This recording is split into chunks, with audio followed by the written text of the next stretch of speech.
Assalamualaikum warahmatullahi wabarakatuh. Salam sejahtera untuk kita semua. Pada kali ini saya, Muhammad Arif Subakti, beserta rekan-rekan saya, yaitu Muhammad Rizky Saputra dan Muhammad Brian Setiawan, akan mempresentasikan tentang rancang bangun sistem monitoring gas CO2 secara real-time berbasis Internet of Things dengan tampilan visual LED P10. Pokok pembahasannya adalah pendahuluan, latar belakang, tujuan penelitian, rumusan masalah, pertanyaan penelitian, batasan penelitian, kajian pustaka, metode, kesimpulan, serta penutup. Pendahuluan dari rancang bangun ini. Latar belakangnya adalah pemantauan kualitas udara sangat penting dalam era modern saat ini karena polusi yang disebabkan oleh kendaraan, pabrik, pembakaran bahan bakar fosil yang mana semua itu sangat memiliki atau sangat berdampak negatif untuk kesehatan manusia. Adapun pemantauan yang akurat dan real time itu sangat diperlukan untuk mengidentifikasi masalah di lingkungan dan mengambil tindakan yang sesuai. Karena manusia sendiri tidak dapat mendeteksi polutan udara secara langsung melalui indera penciuman. Oleh karena itu, penting untuk memantau kualitas udara guna melindungi mahasiswa dan warga di sekitar Politeknik Gajah Tunggal. Karena mungkin ada yang terpapar polusi udara tersebut tapi tidak disadari. Selanjutnya, kualitas udara di wilayah kampus Politeknik Gajah Tunggal melalui web IQR datanya tertulis yaitu di angka 96, artinya sedang. Adapun data lainnya itu bisa kita lihat di hari Selasa tanggal 19 September sampai 25 September, kurang lebih ada 1 minggu, ya kan? Dari 1 minggu tersebut ada satu angka yang menyatakan sedang. Selanjutnya di Selasa Oktober, 17 Oktober sampai Senin 23 Oktober, seminggu ke depannya lagi, udaranya atau kualitas udaranya sedikit lebih membaik daripada sebelumnya. Untuk selanjutnya adalah masalah. Ini kita rancang dalam sistem fishbone. Untuk masalahnya sendiri adalah yaitu sistem kualitas udara yang buruk di Politeknik Gajah Tunggal. Ini disebabkan oleh beberapa hal. Tapi yang menyangkut di sini adalah mesin dan man. Mesin di sini itu belum terdapat alat untuk mendeteksi data secara real time baik atau buruknya kualitas udara. Dan man yaitu ketidakpedulian para mahasiswa Politeknik Gajah Tunggal akan kesehatan sehingga banyak mahasiswa yang mengalami gangguan pernapasan. Adapun tujuan rancang bangun kali ini adalah yang pertama, merancang bangun alat yang berfungsi untuk memonitoring kualitas udara secara real time berbasis IoT yang akan ditampilkan menggunakan LED P10. Selanjutnya, merancang antarmuka atau user interface yang intuitif dan mudah digunakan dalam aplikasi monitoring CO2. Selanjutnya, merancang bangun aplikasi Android yang dapat memonitoring gas CO2 secara real time. Untuk selanjutnya dilanjutkan oleh rekan saya yaitu Brian Setiawan. Nah, untuk selanjutnya yaitu rumusan masalah. Nah, di sini udara yang bersih merupakan salah satu hal yang sangat penting untuk menunjang kesehatan manusia. Nah, manusia tidak dapat secara langsung deteksi adanya gas polutan yang dapat membahayakan kesehatan atau keselamatan, karena tidak semua gas polutan dapat tercium oleh indera penciuman manusia.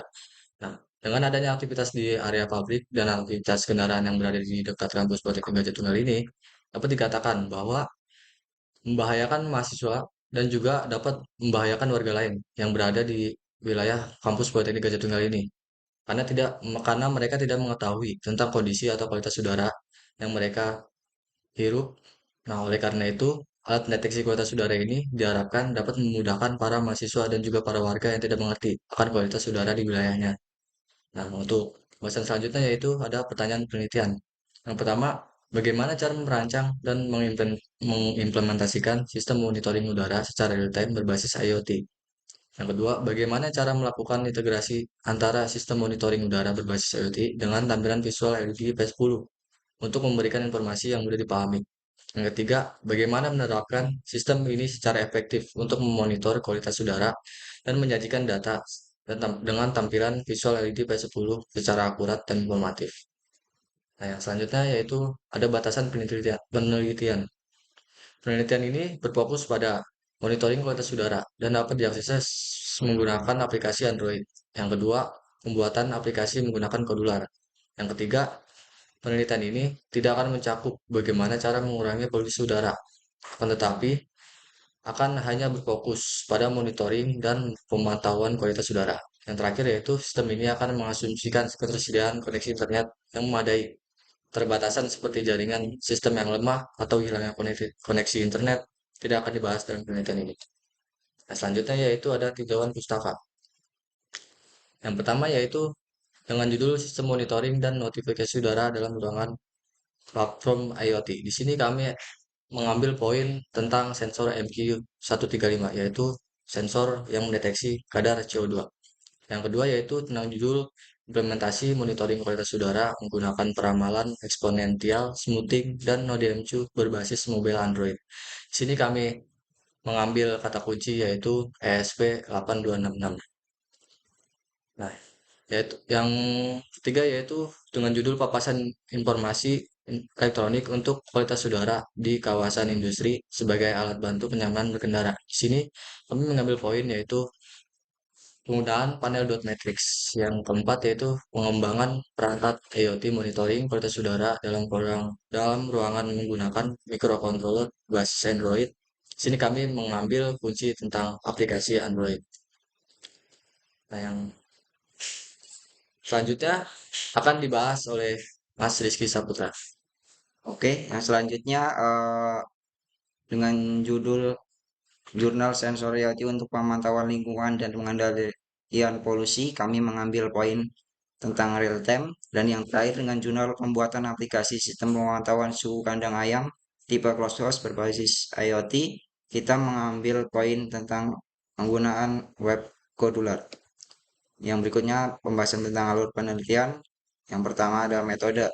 Nah, gambar di samping bisa dilihat ya, itu merupakan alur dari metode penelitian yang kami lakukan. Yang pertama dari mulai persiapan alat dan bahan, rancang bangun alat, perencanaan UI, rancang bangun aplikasi, pengujian, terus penerapan, dan selesai. Nah, berikut adalah perancangan sistem kontrol yang kami buat. Nah, itu otaknya dari SP8266 yang bersumber dari power supply, terus sensornya menggunakan sensor MQ135.